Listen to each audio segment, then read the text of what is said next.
भारतीय मतदाता जागरूकता महासंघ से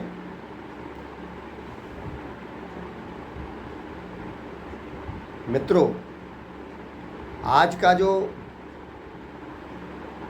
महत्वपूर्ण विषय है वो देश में 99% शोषित और पीड़ित और लुटने वाले तथा 10 लाख में एक लूटने वाला कैसी डेमोक्रेसी, कैसा जनतंत्र, इसमें दोषी हम ही देशवासी हैं जो अपने को शिक्षित, समझदार, जागरूक, होशियार समझते हैं, अपने को धार्मिक भी कहते हैं, राष्ट्रभक्त भी कहते हैं। कितना बड़ा आश्चर्य है कि लुटेरे, बड़े लुटेरे 10 लाख की आबादी में एक है और लुटने वाले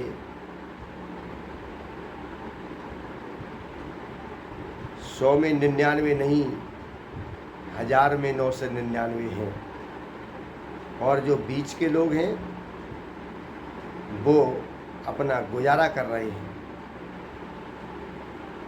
और अपने जो भी जीवन के सपने हैं उनमें खोए हुए हैं और उनका रोल बहुत बड़े लुटेरों में नहीं है, छोटे लुटेरों में है। और जो अपने को LLB, graduate, post graduate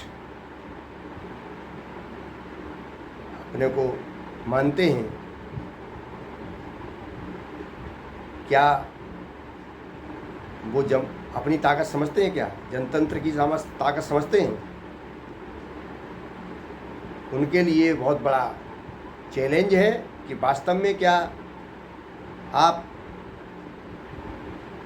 LLB की डिग्री का जरा भी उपयोग कर रहे हैं या ग्रेजुएट, पोस्ट ग्रेजुएट होने का जरा भी उपयोग कर रहे हैं? आपकी शिक्षा, आपकी डिग्रियां, आपका पैसा, आपका समय, ये इतना महत्वपूर्ण था,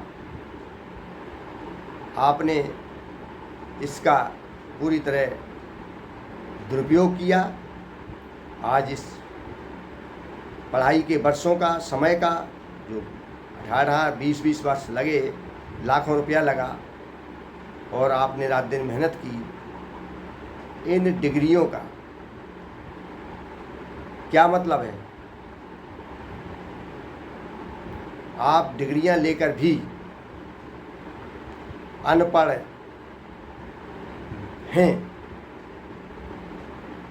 तो दोषी सबसे बड़े आप ही हैं। समाज की खुशहाली, समाज में न्याय व्यवस्था, समाज में समरसता, मित्र भावना और वसुधैव कुटुंबकम, राष्ट्रभक्ति जैसे आपने तमाम स्लोगन, तमाम बातें पढ़ी हैं, सुनी हैं, समझी हैं, जो कि एक अनपढ़ या कम पढ़ा व्यक्ति इन चीज़ों को नहीं जानता है। देश का ढांचा कौन खराब कर रहा है, कौन लोगों को मुसीबतों और कष्ट में लगातार डाल रहा है। क्यों डाल रहा है, कैसे डाल रहा है,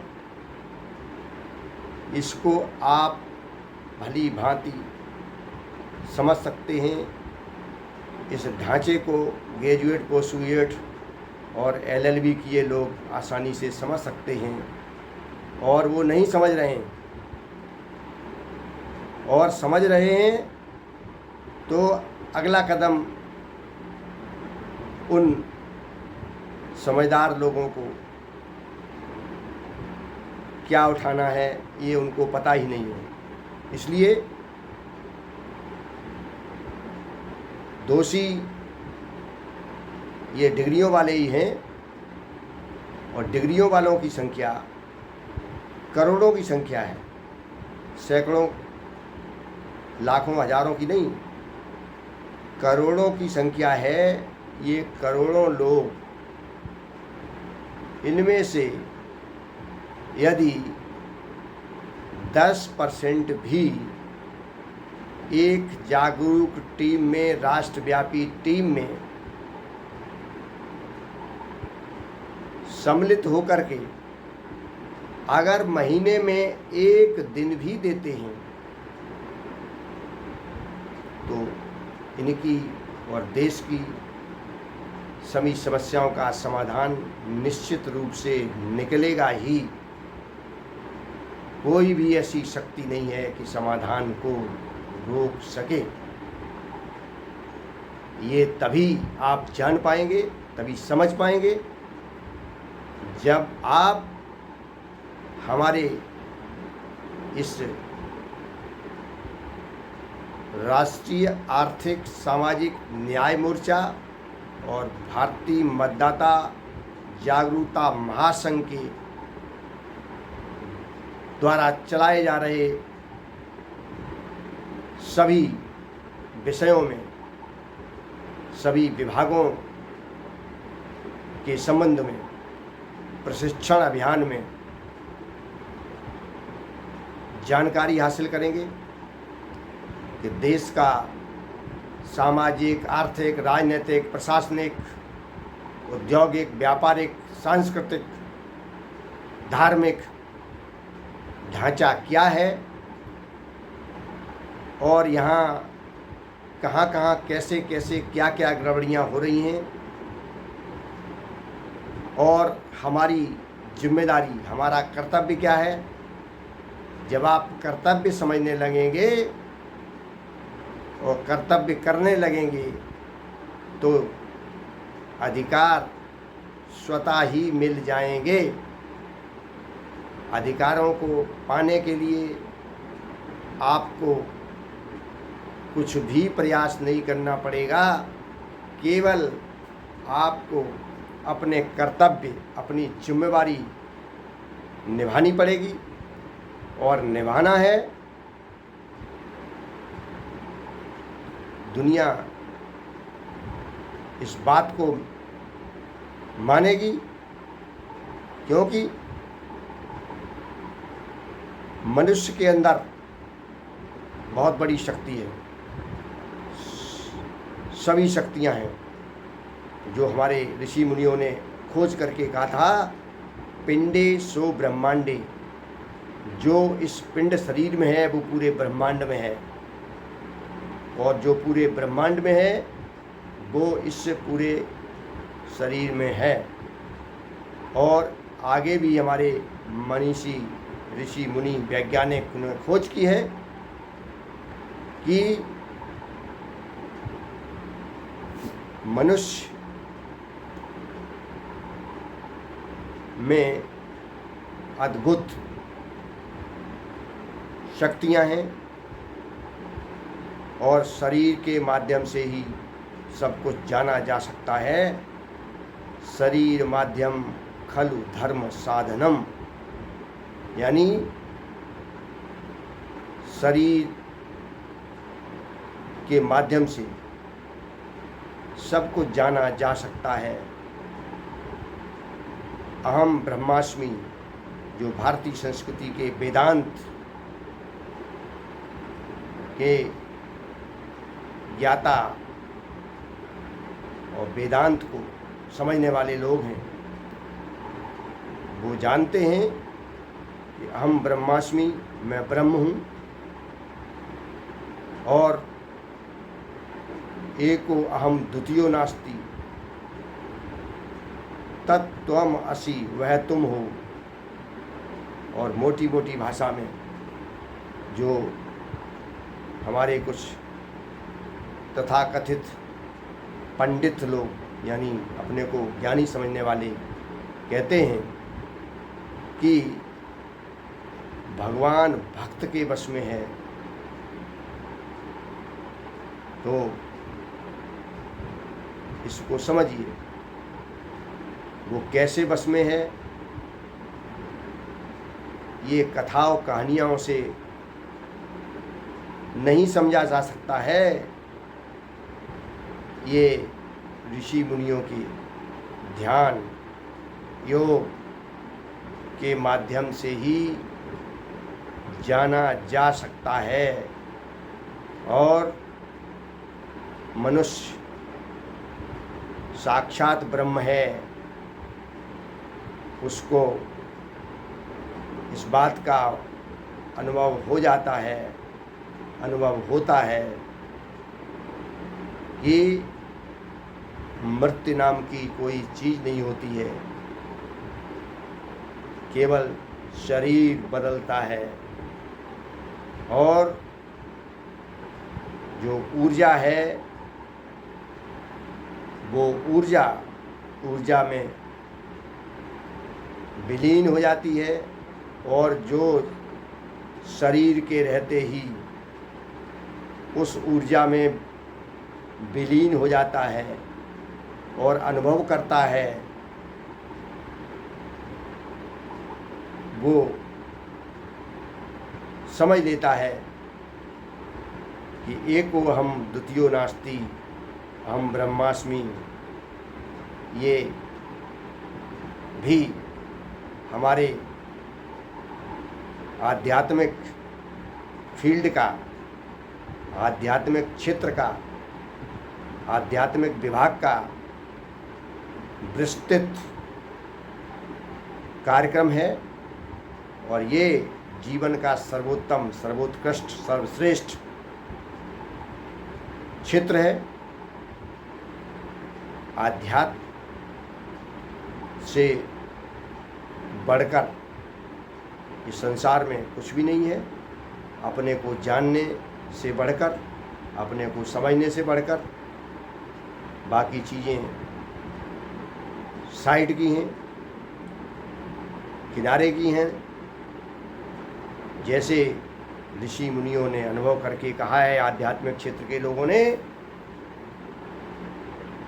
कि आप कुछ भी भौतिक चीज़ें हासिल कर लें, जैसे कहा गया है कि गजधन, गोधन, बाज धन और रतन धन खान, जब आवे संतोष धन, सब धन धूरि समान। ये देश महान ऋषि मुनियों, योगियों, ज्ञानियों का, तथागत जैसे, गौतम बुद्ध जैसे देशों का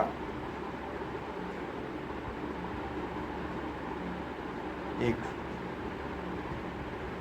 महान विभूतियों का देश है। इसमें पूरा विश्व अचंभित है, क्योंकि इन्होंने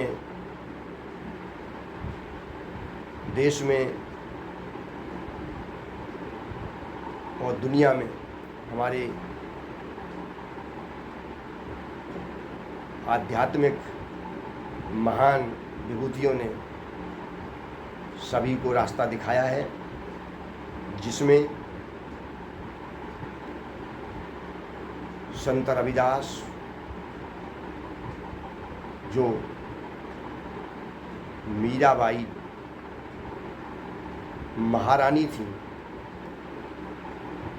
महारानी लोक लाज छोड़ करके सड़क पर नाची। सारा धन, वैभव, यश, नाम, महारानी का सम्मान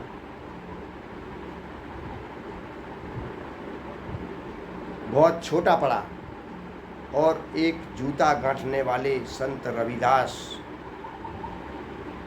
की शिष्य बनी। आप खुद अनुमान लगा सकते हैं उस समय के संत रविदास इस पूरे देश में वास्तविक संत थे। उनको अहम ब्रह्मास्मि की अनुभूति थी। इसी तरह से देश में तथागत गौतम बुद्ध जो एक वैभवपूर्ण सम्राट परिवार में पले थे, किसी भी बात की कोई भी भौतिक कमी नहीं थी, फिर भी इन्होंने उस वैभव को, उस भौतिक सुखों को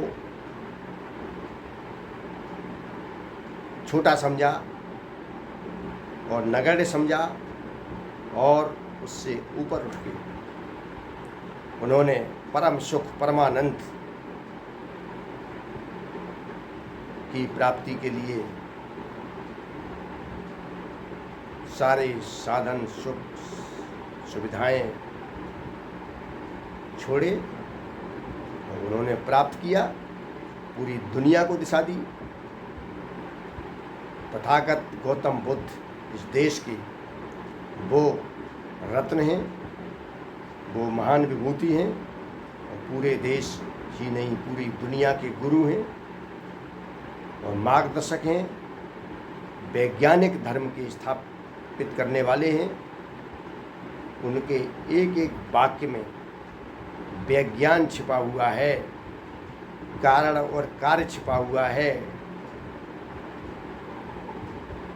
एक कार्य और परिणाम छिपा हुआ है, उसमें कहीं कोई दो राय नहीं है। जो विज्ञान कहता है उसी आधार पर जो मानव जीवन का आचरण, शांति, आनंद, खुशहाली और प्रफुल्लता के जो रास्ते हैं वो भौतिक रास्तों से हासिल नहीं किए जा सकते हैं, ये तथागत ने सिद्ध किया। इसी तरह गुरु नानक हैं, महावीर जैन जिन्होंने जैन संप्रदाय की स्थापना की। तो ये सभी संप्रदाय हैं, न कि धर्म। ये और गहराई से समझिए, जो ये संप्रदाय हैं जिनको आप सनातन, हिंदू, जैन, बौद्ध, सिख, इस्लाम, क्रिश्चियन आदि आदि अनेकों नाम हैं दुनिया में, कई देश हैं, उनमें कई संप्रदाय हैं इस तरह के। धर्म का मतलब होता है जो साफ साफ तुलसी ने भी कहा है कि परहित सरस धर्म नहीं भाई, पर पीड़ा सम नहीं अधमाई। दूसरे का हित करने के समान कोई धर्म नहीं है और दूसरे को परेशान करना और दूसरे को पीड़ा पहुंचाना, दूसरे को कष्ट पहुंचाना, इससे बड़ा कोई अधर्म नहीं है। यही हमारे ऋषि मुनियों ने वैदिक मार्ग अपनाकर वैदिक मार्ग की स्थापना करी। उसमें से उपनिषदों का एक संग्रह दिया। उसमें सर्वश्रेष्ठ उपनिषद ईशो उपनिषद है। उस ईशो उपनिषद का पहला ही श्लोक, या लोग इसको मंत्र कह देते हैं, है, आप नेट पर अभी खोल करके देख सकते हैं। ओम ईशावास्यम इदम सर्वम यद किंच जगत्याम जगत तेन त्यक्तेन भुंजीथा माँ गृधा कस्मिश्चित्। इस श्लोक या मंत्र का अर्थ है इस संसार में जो कुछ भी है उसमें ईश्वर का वास है। ईश्वर का मतलब होता है ऊर्जा, जिसको लोग भगवान कह देते हैं। और ये 5 तत्वों से पूरा ब्रह्मांड बना हुआ है, पूरी भौतिक चीज़ें बनी हुई हैं, भौतिक संसार बना हुआ है, जिसको कहते हैं संसार में जो कुछ भी है। संसार में क्या कुछ है, जो भी आपको दिखाई दे रहा है, ये सब भौतिक संसार है। ये 5 तत्वों से बना हुआ है, जिसको भगवान कह देते हैं भूमि, गगन यानी आकाश, वायु, जल और पृथ्वी। ये 5 तत्व हैं। अग्नि, ये 5 तत्व से पूरा भौतिक संसार जो भी आपको दिख रहा है बना हुआ है। इनमें एनर्जी है, ऊर्जा है। इसलिए प्रत्येक वस्तु में कहा गया है, ऋषि मुनियों ने खोज करके, एनर्जी है, ऊर्जा है, भगवान है, ईश्वर है। इसलिए किसी भी वस्तु को त्याग पूर्वक उपभोग और उपयोग में लाइए, क्योंकि जितनी ज़रूरत है उतना ही लीजिए। और आप स्टोर करते हैं, इकट्ठा करते हैं, तो दूसरे का हिस्सा इकट्ठा करते हैं, उसको कष्ट होगा। यह ईश्वर परमपिता स्वयं देखता है, कण कण में विद्वान है, और जर्रे जर्रे में खुदा का नूर है, कण कण में ईश्वर है। यानी वो एनर्जी है, ऊर्जा है। यही सत्य है जिसको लोग निरंकार, निराकार कह देते हैं। तुलसी ने भी इसी तरह उदाहरण दे के कहा है, हरि व्यापक सर्वत्र समाना और प्रेम से प्रकट होए में जाना। और आगे कहा गया है कि सिया राम मैं सब जग जानी, करो प्रणाम जोड़ जुग पानी। यानी हरि व्यापक सर्वत्र समाना। हरि इतना व्यापक है, वो सर्वत्र है, समान रूप से है।